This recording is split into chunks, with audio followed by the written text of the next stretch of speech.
It's my distinct honor to introduce our next speaker, Dr. Kathleen Hicks, the U.S. Deputy Secretary of Defense. Deputy Secretary Hicks has made technology a critical priority in the department and plays an integral role in leading the department forward. She will be joined by Ilber Bajaktari, Senior Advisor to SCSP, for our next discussion. Please join me in welcoming Deputy Secretary Hicks.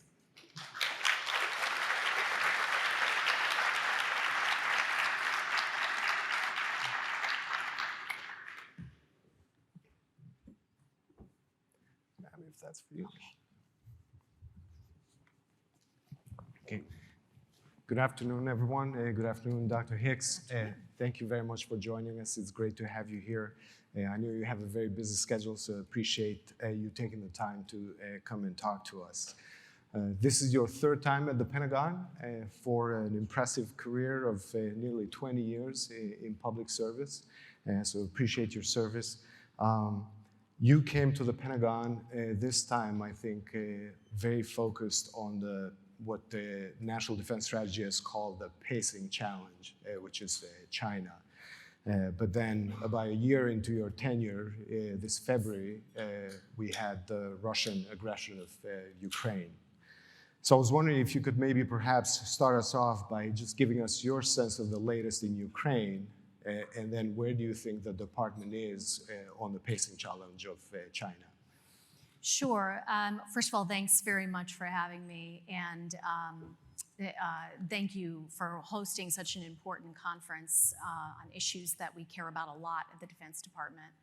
So let me start first on how we think about Russia and China, and then kind of go through the Ukraine and China pieces.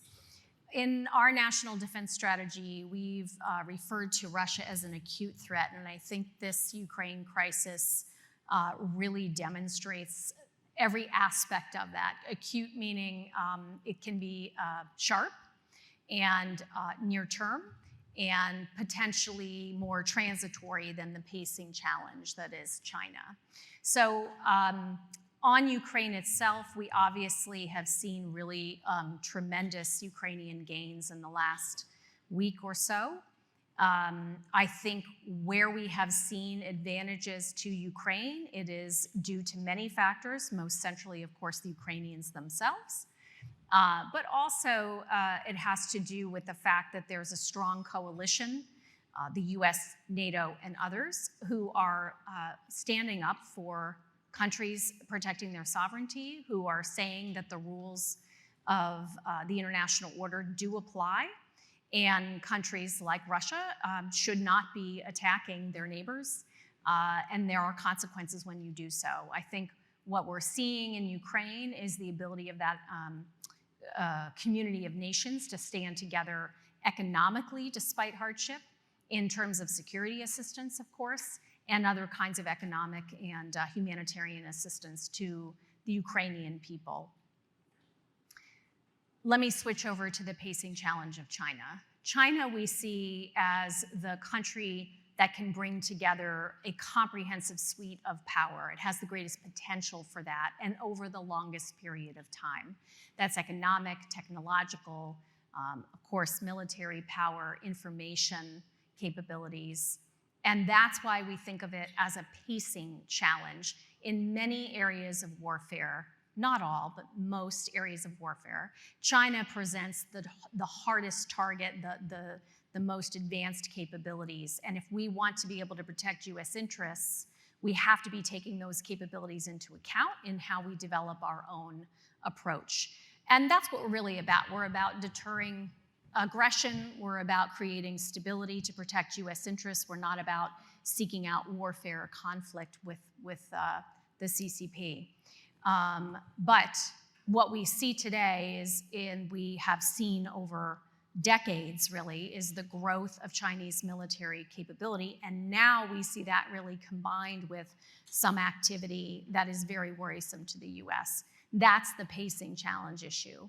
How are we doing on that? We are laser focused on it. We've always had to look at multiple challenges at the same time. So it's not unusual for us to both have this focus area around, in this case, China and the PRC.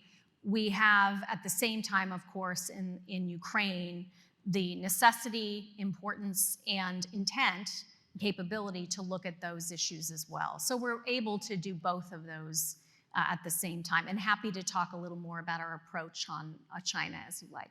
Okay, great. Thank you, Dr. Hicks. You've placed a heavy emphasis on tying resources to strategies, and as you laid out the strategic environment and the competition that you have between Russia and China, how is that being reflected in the decisions you're having to make within the department in terms of resources and where you best allocate them?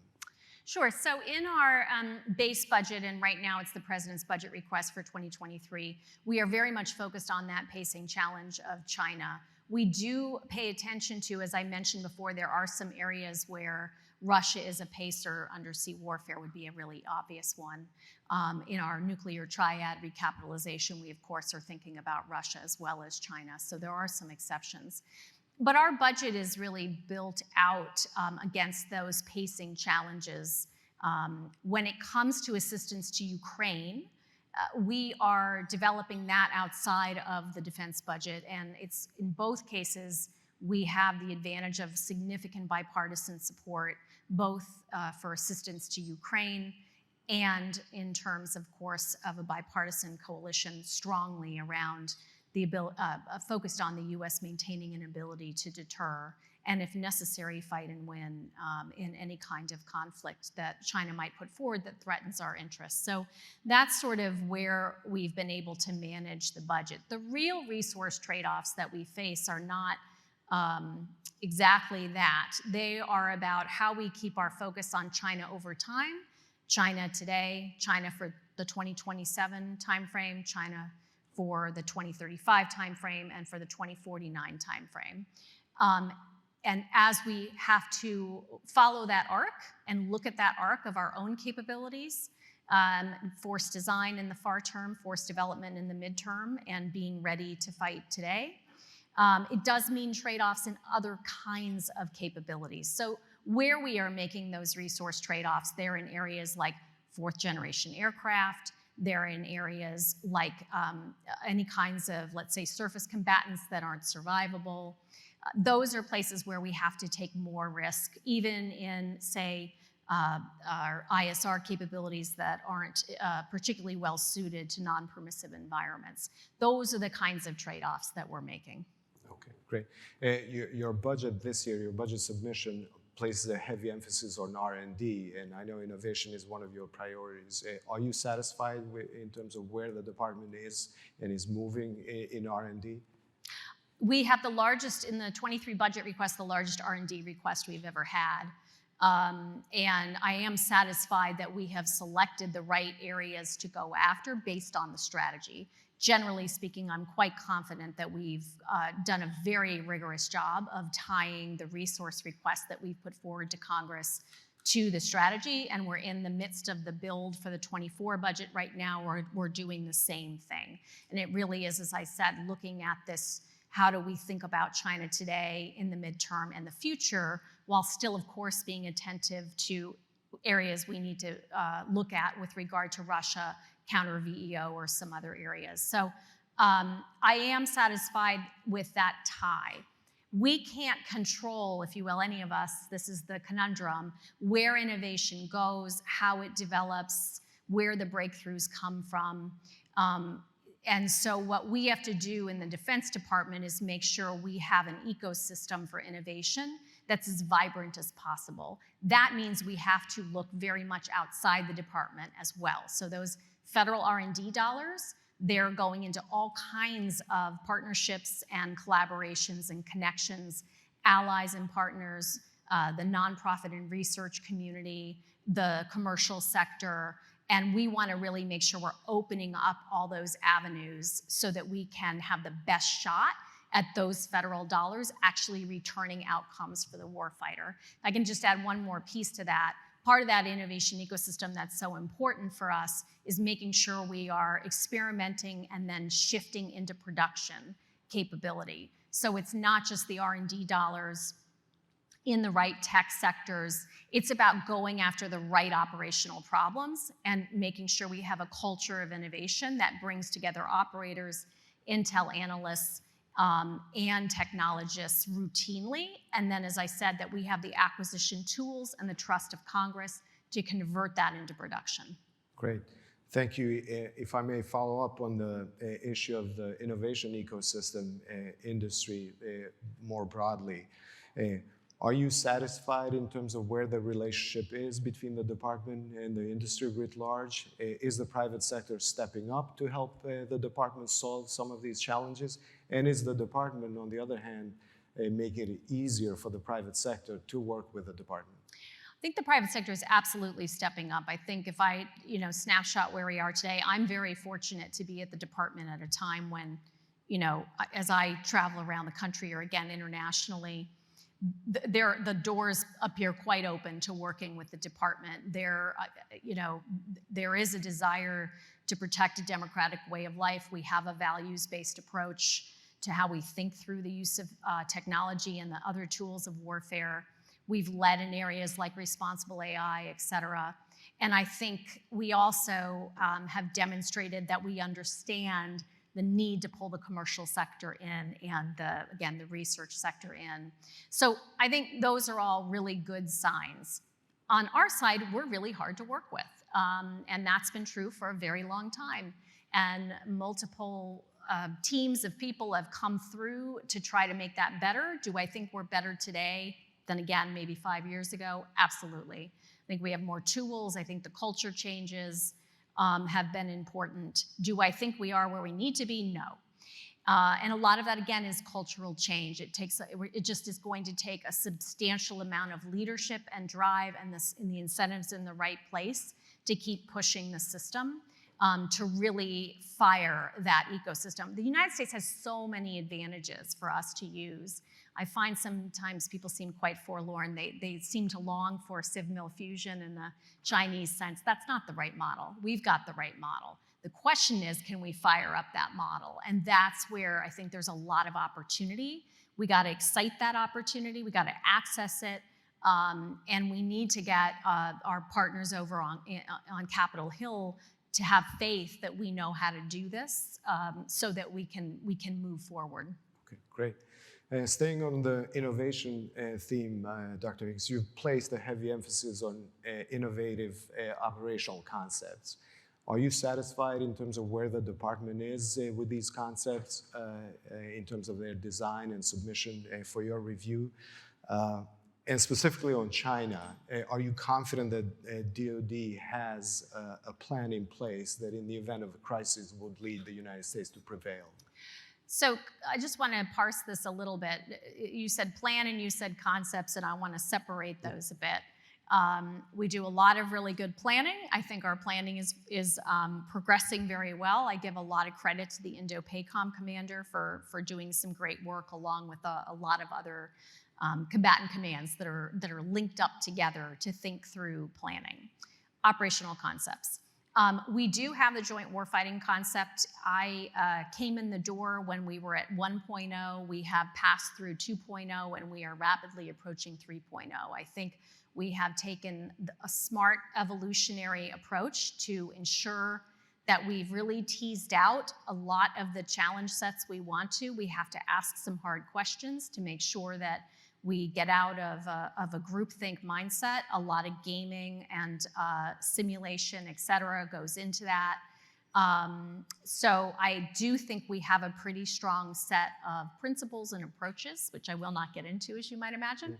Now the question is, how do we take that, as I said before, and translate it from the paper of concept development into experimentation and exercise?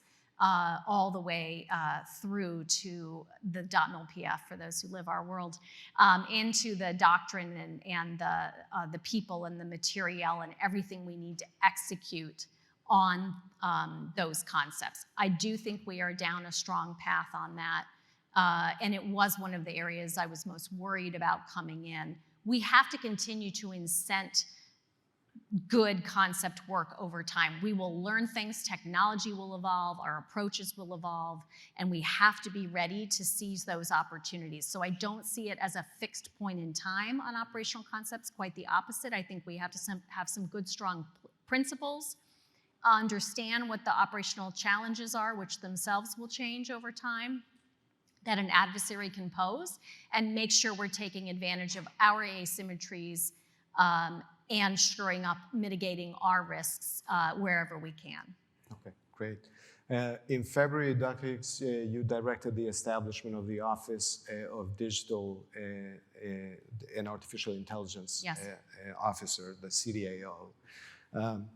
I was curious if you can tell us where you are in terms of the progress that CDAO has made so far, and where do you see, what do you see as the next milestones in this process? I know you've elevated now those responsibilities at your level in Secretary Austin's, and you've also consolidated some of the previous functions. So I was just curious if you could give us a sense of progress to date and then milestones coming up.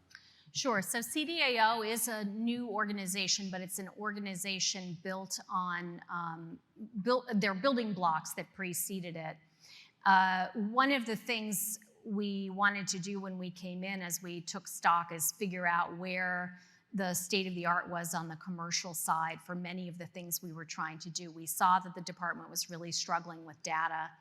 We saw, which is itself a whole conversation we can have. We saw that AI, of course, vital, not progressing particularly quickly, and really reliant on the data piece, and those pieces weren't naturally coming together across organizational divides. And we saw some really creative approaches going on at the time with our Defense Digital Service that needed to be brought forward to scale across some of those approaches, to really scale across the breadth of the department.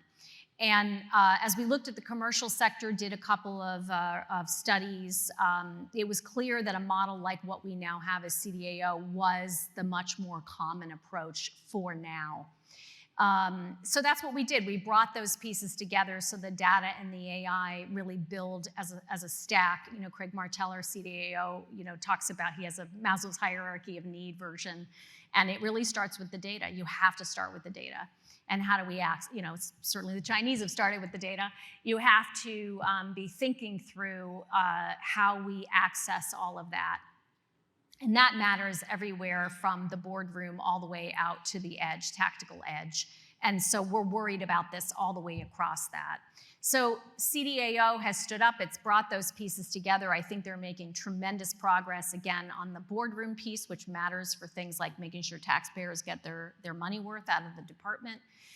Making sure we can do things like find inventory easily, that matters. Ukraine is a great example. That kind of matters if you want to know where all your, let's say, munitions are and where the risk levels are in terms of what you transfer and things of that sort. All the way, as I said, to the tactical edge on JADC2. So CDAO plays a vital role in thinking and pulling together the data requirements across the department, in staffing up the data analyst pool, and we are doing a lot of federated approaches. Our ADA initiative is a way to bring AI and data advantage out to the edge with the COCOMs. So we're sending out skilled practitioners in data and AI to COCOMs to help them. We have, for instance, UCOM, as I just mentioned. We're doing quite a bit with them on the Ukraine crisis. We did quite a bit around Operation Allies Welcomed in terms of data around the Afghan problem set. So we're increasingly using CDAO in those ways. The most important outcome metric for them right now, among all the other things that I've just mentioned, is the data integration layer for JADC2. They will be the software architects for putting that together, and that's what they're focused on as mission number one. Okay, great. If we can stay on the theme of the JADC2, Sure. In March, the department published an unclassified summary of JADC2, the Joint All-Domain Command and Control. Can you give us a sense of where you are now on JADC2? Are the services coming along and embracing JADC2 at the enterprise level? And are you thinking also about bringing allies and creating a degree of interchangeability or interoperability with allies when it comes to JADC2? Yeah, let me answer the second part first. We have to be able to have an approach that allows us to both communicate with allies, but then also to synchronize fires downrange with allies and partners. So the last part, the answer is going to be yes. I've said publicly that the Secretary and I are not fully satisfied with where we are in JADC2. I think we would be foolish to be satisfied absent an actual operational capability today that kind of had that sensor-to-shooter piece. That said, there is a lot of very strong work underway, and my job, I think, is in particular for me, where I sit in the department, is to bring all the pieces together that deliver real capability. So kind of put to the side the theoretical, and let's talk through the building blocks of JADC2. You need enterprise-wide cloud, and we're going to have we have competition underway right now. We're looking to have a multi-vendor enterprise-wide cloud together by the end of the year, and our CIO is leading on that. You also, as I said, have to have data, and you have to have a data that can be used across the enterprise. And we've put out the data. I've put out data decrees under my signature, but more importantly, we have, as I said, CDAO and CDOs in every component of the department now operating together. There is absolutely religion on data. Never thought I would see it. I joke sometimes that we're bringing the Defense Department into the late 20th century. People actually want to use data to link to outcomes. And again, as small as that sounds, as you get closer to the tactical edge, that is exactly what you need. So the data piece well underway. Now, as I said, we have the individual services have these, in many cases, very compelling work underway, experimentation to architected solution work underway on JADC2 through their individual service lenses. But if we take that and you put a software integration layer on it, a data integration layer on it, just like an app on your phone would be an integration layer, that's what CDAO can start to build, working with folks across the department. And we can start to understand the standards to which we need to develop this software architecture and build it out. So I think we're on, bottom line, a very strong pathway that will actually deliver capability. And I'm only describing, as you might imagine, the portions that make sense to talk about publicly. I do think we have some capabilities now. This is an area the US has been particularly strong on, joint command and control. This is back to, we are not the problem. We are in a good position. We're going to get even better, and having even more asymmetry in this space will help us in any competition with an adversary. Okay, great. Dr. Hicks, we have about 3 minutes left. If you don't mind, I was hoping to turn it over to the audience for a couple of questions. So if you have a question, please raise your hand, and we'll bring the mic over. So. Hello, thank you so much. Brandy Vincent from Defense Scoop. Sticking on that JADC2 sort of line of thought for a second. Deputy Secretary Hicks, we talked about it on your last trip to all those different tech facilities in the Midwest, and you mentioned sort of a need for maybe more oversight leadership from maybe CDAO, maybe overall Pentagon, to kind of bring the services together on their different and their own efforts and contributions to JADC2. Do you have any update on that? And sort of what is that kind of team or leadership going to look like? And is it going to come from the CDAO? Great, thank you, Brandy. My answer on that is that I do think form needs to follow function. There has been a little bit of obsession around governance on JADC2, and what I want to do is make sure we're going after the right things and have the detailed governance follow. But what I can assure you on governance is that it ends up with me and it ends up with the vice chairman, and that is not changing. So I try very hard, and I'll repeat it here, to get folks in the building to stop worrying about whose box something is in and know that the buck will stop with the vice chairman and I, and we've got this. The detailed pieces will follow. Let's focus on what we actually want to deliver to the warfighter first. Great. Any other questions? Okay. Looks like we have one over there, back.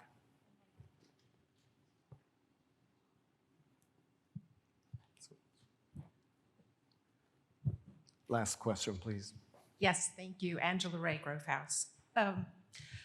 I'm wondering if you'd like to be more specific on some of the acquisition challenges within the defense community, and if you have any specific expectations of what might be derived out of the PPBE Commission that's not going to be reporting to you for, another year and a half. So in between now and then, what do you think we might see? Sure, I have met with the PPBE Commission. I think it's a fantastic group of people, and I'm very much looking forward to their work. We're not waiting to look at how to improve ourselves for them to report out. That's putting I've done a lot of independent commissions. That's put a lot of pressure on them. We have a responsibility in the Defense Department to advance our approaches. I think we have a couple big issues right now. I'll just name a couple. Transition, security, workforce. Those are just three I'll pick. And we're doing a pain point analysis right now of where all the pieces of challenge are across our innovation ecosystem for those who are trying to work with the department and for those inside the department trying to get capabilities across the line. But just picking up on those, we have some new authorities and a new fund. We actually have a funded authority, which is very exciting, that allows us to transition. We've put 10 projects out under our Undersecretary for R&E, Research and Engineering. We really want to make sure those are successful. Nothing succeeds like success. Nothing builds confidence in Congress as much as us actually using the authority they gave us well. So we're going to make sure we can make those transitions go well. We want to look at color of money challenges, of course, at the same time. So if you look at middle tier acquisition, again, an area where we've been given a lot of authority from Congress, with great thanks to Ellen Lord for pushing that through with Congress. We want to build on those successes as well. They still face color of money problems. So I think we want to work with Congress on what are tractable ways to go after that. On security, we want to make sure we make facility clearance processes easier as well as individual clearance processes easier in order to help in particular small and non-traditional companies who want to work with us. Workforce, there's so much to do in workforce. We're in a very challenging labor market, of course, across the entire economy, very low unemployment. Defense Department, no exception to that. For our acquisition workforce, we're trying to think through how do we look in the near term to bring and then train appropriately folks into the acquisition workforce. Again, incent them to think about a lot of these new tools that they actually have available to them. That's a culture change issue, but also attract them into the field. And then we have some tools for the deeper bench, looking a little longer term at our workforce to try to make sure we bring STEM talent and acquisition talent in at the same time. We also want to make sure our organic defense industrial base has the talent it needs. And then finally, I would say it's the commercial sector piece. How do we work with either the formal, if you will, defense industrial base, which is about 600,000 companies, and beyond that, the broader American and international system of companies and others who want to work with us. How do we make sure the talent is there that we can access? It might be a war for talent, but I don't think the war is necessarily between DoD and the private sector. We need a really vibrant private sector. We need a vibrant research sector and academic sector. And of course, we need a federal workforce that's good. So we need a way to lift all those boats.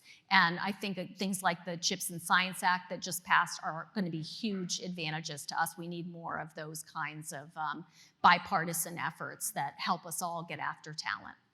Okay, great. Dr. Hicks, really appreciate you having here, sharing your insights with us and your time. If I could ask the audience just in joining me in thanking Dr. Hicks for being with us today. Thank you. Appreciate it. Really appreciate it. And we'll be transitioning now to our next panel. So stay for another exciting discussion on the future of warfare. Thank you.